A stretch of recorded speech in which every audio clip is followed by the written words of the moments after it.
Bugün biz Coden saytındakı 169-cu suala baxacağıq. Əvvəlcə şərti oxuyaq. Məsələnin şərtində bizə böyük ingilis hərflərindən ibarət olan bir zəncir verilir və çərtikə bu zəncirin sol tərəfindən sağ tərəfinə doğru hərəkət etməlidir. Bu zaman o, həmin zəncirdə yerləşən ancaq sait hərflərin üzərindən tullana bilər. Biz müəyyənləşdirməliyik ki, çərtikənin minimum tullama bacarığı nə qədər olmalıdır ki, o, bu zəncirin sol tərəfindən sağ tərəfinə gələ bilsin. Əvvəlcə burada müəyyənləşdirmək lazımdır ki, hərəkət ardıcıllığı necə olmalıdır? Təbii ki, bir-birinə ən yaxın yerləşən saitlər üzərindən hərəkət eləyərək zənciri keçmək daha optimal variantdır. Bu nə deməkdir? Tutaq ki, çərtikə 1-ci indeksdə yerləşən A hərfi üzərindədir və o 7-ci indeksdə yerləşən A hərfinə gəlmək istəyir. Hansı variantlarla gələ bilər? Birinci variant odur ki, elə 1-ci indeksdən birbaşa 7-ci indeksə tullansın. Bu zaman çərtikənin minimum tullama bacarığı 7 olmalıdır.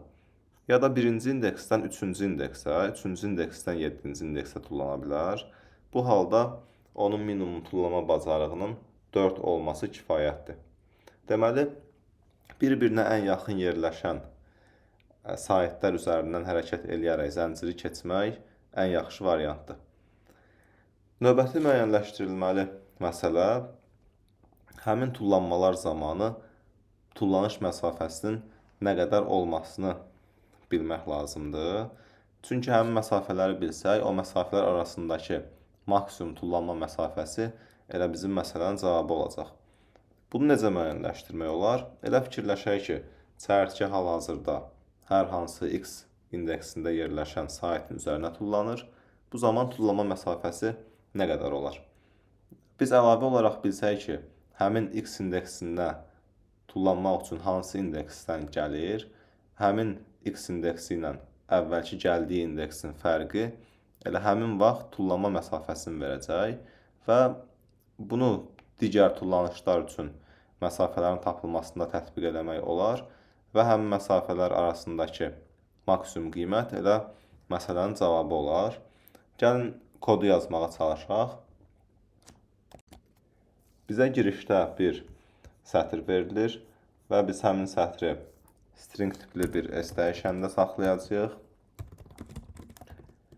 Bundan əlavə olaraq bir result dəyişəni təyin eləyək. Result dəyişəni indiyə qədər olan tullanmalar içərisindəki maksimum tullanma uzunluğunu saxlayır və başlanğıcda təbii ki, heç bir tullanma olmadığına görə result dəyişəninin qiyməti 0 olmalıdır.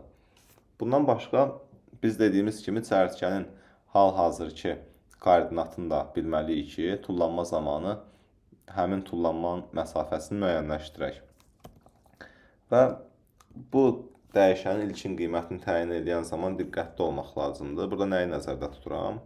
Məsələnin şərtində görürük ki, bizdə birinci hərfin indeksi 1 ilə işarə olunub və çərtikə bu zəncirin sol tərəfində yerləşir deyə burada çərtikənin ilkin indeksi 0 olmalıdır. Və biz string dəyişənindən istifadə edədiyimizə görə string elə normal arraydir, simvollar arraydir və arrayin nömrələnməsinin 0-dan başladığını nəzərə alsaq, bizim yazdığımız kodda birinci hərfin indeksi 0 olacaq və buna görə də çərtikənin yerləşdiyi indeks 0 yox, artıq 1 vahid az olacaq, yəni -1 olacaq. Ona görə də P-nin ilkin qiymətini -1 olaraq yazmalıyıq. Sonra isə həmin sətrin üzərindən soldan sağa gedirik.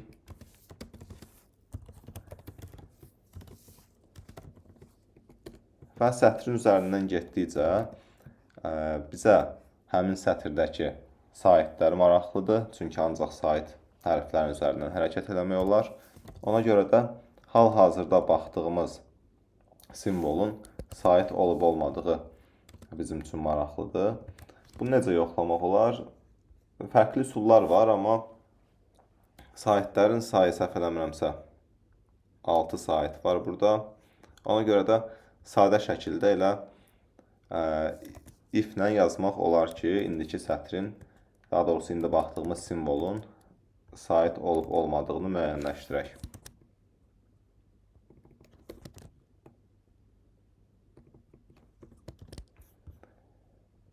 başqa hansı saytlar var?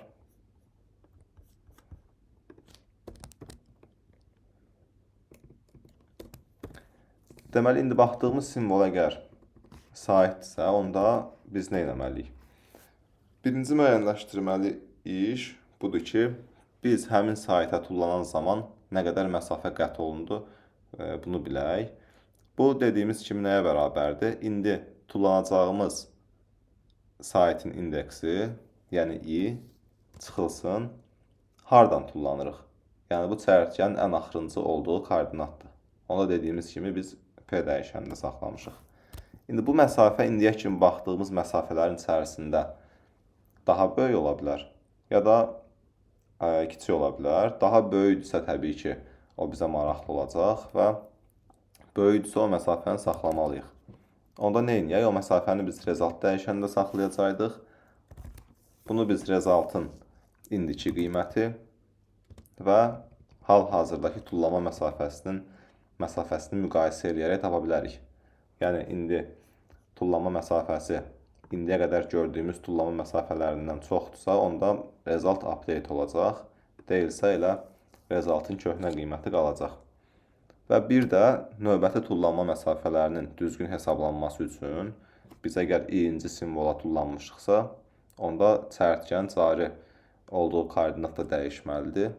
Yəni, biz p dəyişənini i-yə update eləməliyik.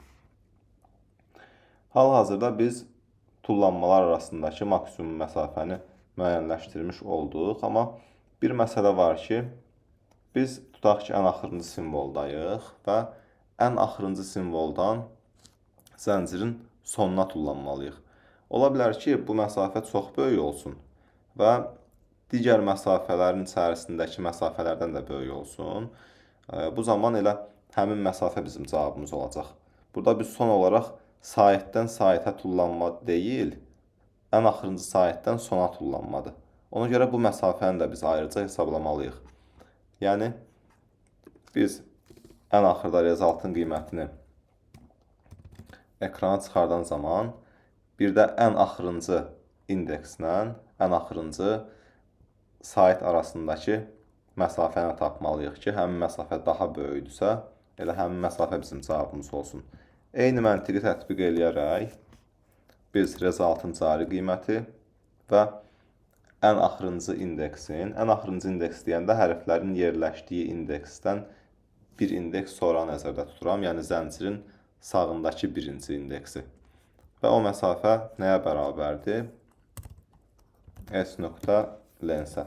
Bu hardan çıxır? Nömrələmə sıfırdan başladığına görə, əgər array'in ölçüsü n-dirsə, onda ən axırıncı elementin indeksi n-1 olur və ən axırıncı elementdən bir sağdakı elementin indeksi isə elə n olur. Burada n-lə s.lens ekvivalent kəmiyyətlər olduğuna görə s.lens yaza bilərik və s.lens çıxaq ən axırıncı saytın indeksi isə elə çərçivənin ən axırıncı olduğu indeksdir, yəni p yazmaq olar.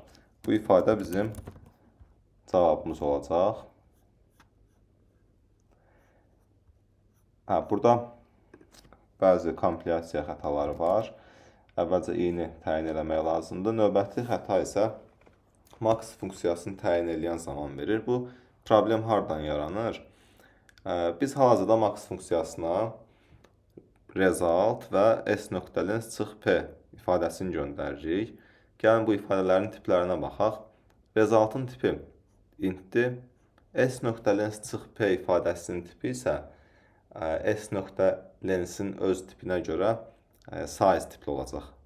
Çünki s.lens bizə size tipli bir şey qaytarır. Size tipindən int tipini çıxaranda alınan ifadənin tipi elə size tipli nəzərə alınır deyə ümumi ifadənin tipi size tipli olacaq. Yəni son olaraq biz max funksiyasına int və size tipli bir parametr göndərmiş oluruq. Max funksiyasının fərqli overload olunmuş variantları var kitabxanada. Tutaq ki, 2 int tipli parametr göndərə bilərik, 2 double tipli parametr göndərə bilərik. Amma max funksiyasının təyin olunduğu elə bir prototip yoxdur ki, orada biz int, birinci parametri int, ikinci parametri size t kimi göndərək. Ona görə biz elə eləməliyik ki, bu parametrlərin hər ikisinin tipi int olsun. Burada fərqli üsullarla həll eləmək olar bu problemi. Misal üçün, biz result'ın type'ını əvvəlcə size t qoya bilərik. Size t kompilatordan asılı olaraq ya işarəsiz integer deməkdir, ya da işarəsiz long olur. Amma daha yaxşı variant elə bu ifadənin tipini int tipinə çevirməkdir. Bunu necə eləyə bilərik? Size ifadəsinin tipini int tipinə çevirsək, daha doğrusu lensin tipini int tipinə çevirsək, ümumi ifadənin qiyməti elə int tipində olmuş olacaq və biz maxa göndərdiyimiz parametrlərin hər ikisinin tipi int olduğuna görə artıq problem həll olmalıdır. Gəlin yoxlayaq.